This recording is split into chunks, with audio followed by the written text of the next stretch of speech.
کہ آپ صلی اللہ علیہ وسلم کی تعریف جانی دشمن کر رہا ہے. ابو سفیان اس وقت مسلمان نہیں ہوا تھا، لیکن کہتا ہے کہ ہم ساری زندگی نبی صلی اللہ علیہ وسلم کے ساتھ رہے، 50 سال تک ہم نے کبھی اس کو جھوٹ بولتے ہوئے نہیں دیکھا. دونوں دشمن ہیں. ہرقل بادشاہ بھی مسلمان نہیں ہے، ابو سفیان بھی مسلمان نہیں ہوا ہے، لیکن جتنے سوالات کیے ابو سفیان نے اس کی تعریف کی، ایک بھی نبی صلی اللہ علیہ وسلم کے خلاف غلط نہیں بولا. جب تمام سوالات پوچھ لیے تو ہرقل بادشاہ پھر ان سوالات کو دہراتا، اپنے ترجمان کو اٹھاتا ہے کہ ان کو بتاؤ جو میں نے سوال کیے ہیں. ہرقل بادشاہ مسلمان نہیں ہے، ابو سفیان بھی مسلمان نہیں ہے، اور وہاں ابھی تک کوئی عالم اور فاضل وہاں پہنچا نہیں دعوت تبلیغ کے لیے. ہاں نبی صلی اللہ علیہ وسلم کا خط پہنچا ہے.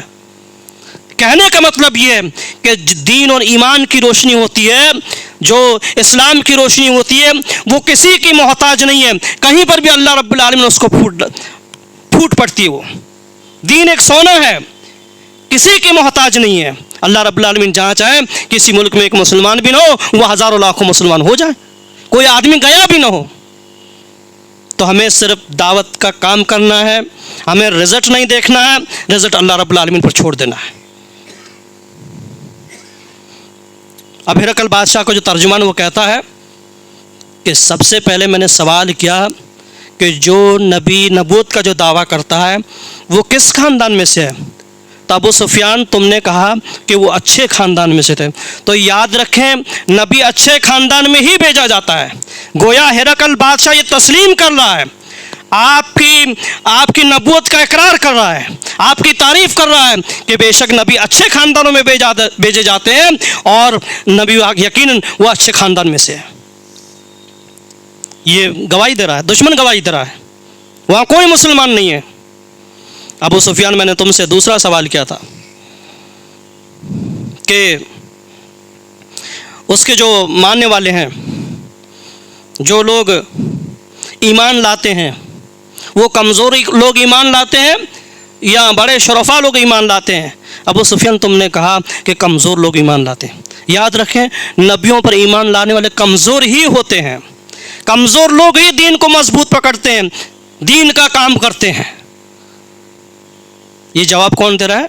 ہرقل بادشاہ جو روم کا بادشاہ ہے اور نبی صلی اللہ علیہ وسلم کا دشمن، ابھی ایمان نہیں لایا، لیکن ساری باتیں کوٹ کر کے بتا رہا ہے کہ نبی کی یہ صفات ہوتی ہے، نبی کی تعریف ہو رہی ہے. وہاں کوئی مسلمان نبی نہیں پہنچا ہے. ابو سفیان بھی مسلمان نہیں ہے.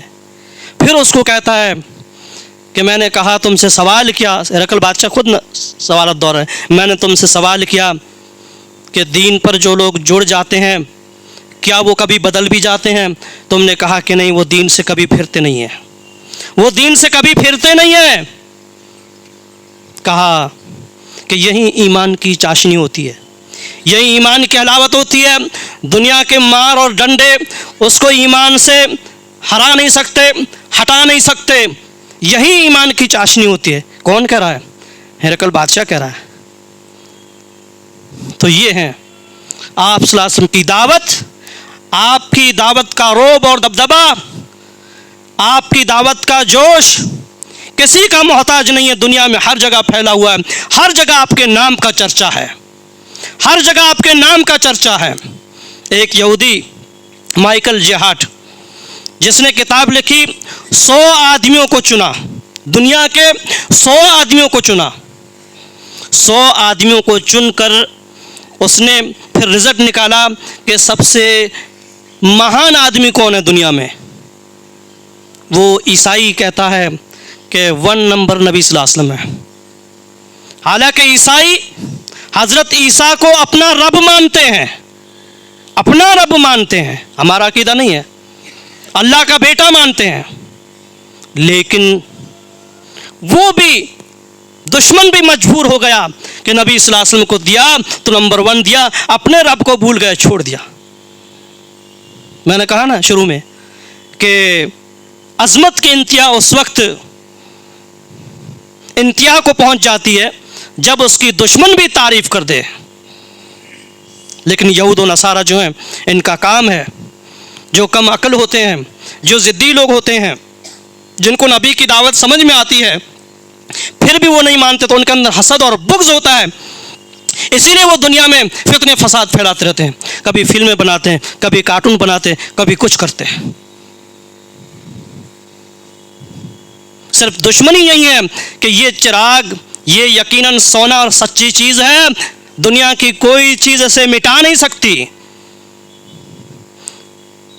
نبی صلی اللہ علیہ وسلم کی جو نبوت ہے, جو دین اسلام ہے, دنیا اس کو ختم نہیں کر سکتی. پھر وہ چڑچڑے میں پاگل ہو جاتے ہیں, پھر ایسی حرکات کرتے ہیں, دنیا میں فتن و فساد پھیلاتے ہیں, مسلمانوں سے کھلواڑ کرتے ہیں. تو یہ ہے نبی صلی اللہ علیہ وسلم کی دعوت. آپ کی دعوت روم کے محل میں گونجی. ہرقل بادشاہ کہتا ہے کہ ابو سفیان تم کیا کر رہے ہو؟ ابو سفیان تم کیا کر رہے ہو؟ ہرقل کہہ رہا ہے ارے اگر میں وہاں ہوتا تو نبی کے قدم دھوتا, نبی کے قدموں میں بیٹھ کر اس کے قدم دھوتا. یہ بادشاہ کہہ رہا روم کا دشمن ہے, ابھی ایمان نہیں لایا ہے. ارے تم تو بے قدرے ہو, عرب کے ہو کر ایمان نہیں لائے ہو. میں اگر وہاں تک اگر پہنچ جاتا تو نبی کے قدموں کو دھوتا, میں نبی کا چاکر اور غلام بن کر زندگی گزارتا. تم کیا کر رہے ہو؟ یہ نبی کی شان ہے. ورفعنا لک ذکرک. دشمن بھی آپ کی ایسی تعریف کرتا ہے. ابو سفیان کہتا ہے پھر سب لوگ بیٹھے ہوئے تھے, پورا ایوان بھرا ہوا تھا جیسے آپ ہم بیٹھے ہوئے ہیں, لیکن وہ تو بڑے رئیس لوگ بیٹھے ہوئے تھے, دنیا کے بڑے پہنچے ہوئے چنے چنے لوگ بیٹھے ہوئے تھے وہاں پر, جہاں یہ باتیں گفتگو اور سوال جواب ہو رہے ہیں. عظیم روم جو بادشاہ تھا وہ حکمت والا تھا, دانا آدمی تھا, صحیح باتوں کو تسلیم کرتا تھا. نبی صلی اللہ علیہ وسلم نے بھی جب اس کی طرف خط لکھا تو اس کی تعریف کی کہ یہ خط بھیجا جا رہا عظیم الروم, یعنی روم کا جو عظیم جو لیڈر مین آدمی بڑا آدمی ہے. اس طرح کے آپ صلی اللہ علیہ وسلم نے اس کی تعریف کے ایسے الفاظ لکھے. تو یہ طریقہ ہے کہ آپ کسی کو دعوت دینا چاہتے ہو تو آپ اس کو میٹھے الفاظ سے, اچھے الفاظ اس کے آپ پکاریں, اچھے القاب سے پکاریں, اچھا لقب دیں. پیارے نبی صلی اللہ علیہ وسلم نے اس کو عظیم الروم لکھا, روم کا عظیم لیڈر, عظیم بادشاہ. پھر آپ صلی اللہ علیہ وسلم نے بسم اللہ کہہ کر خط لکھا. آج مسلمان کیا لکھتے ہیں؟ 786. کیوں 786 لکھتے ہیں کہ بسم اللہ نہیں لکھیں گے قرآن کی بے عزتی ہو جائے گی؟ یہ بھی کفر ہے 786 لکھنا. قرآن کے حروفوں کو مٹا کر تم اپنے 1 2 3 1 4 5 جو لکھتے ہو, یہ قرآن کو مٹانا ہے, قرآن کے حروفوں کو ختم کرنا ہے. ثواب مل جائے گا. کھانا کھاؤ تو بول دیا کرو بسم اللہ نہیں 786. قرآن شروع کرنا ہو بولو 786. چل جائے گا؟ نہیں چلے گا. تو یہ لوگوں نے آپ صلی اللہ علیہ وسلم نے بادشاہوں کو خط لکھے, آپ صلی اللہ علیہ وسلم نے خط بسم اللہ سے شروع کیا. اس طرح کسرا کو جو خط بھیجا تھا وہی خط وہاں پڑھا گیا تھا, تو اس میں بھی بسم اللہ لکھی ہوئی تھی. تو اس سے یہ میسج ملتا ہے کہ جو کسرا بادشاہ تھا اس نے خط پھاڑ بھی دیا تھا, لیکن آپ صلی اللہ علیہ وسلم پھر بھی بسم اللہ رکھ رہے ہیں. کیا اللہ کے نبی صلی اللہ علیہ وسلم زیادہ عزت نہیں جانتے تھے؟ تو بسم اللہ ہی لکھنا چاہیے. تو وہ خط پڑھتے ہیں.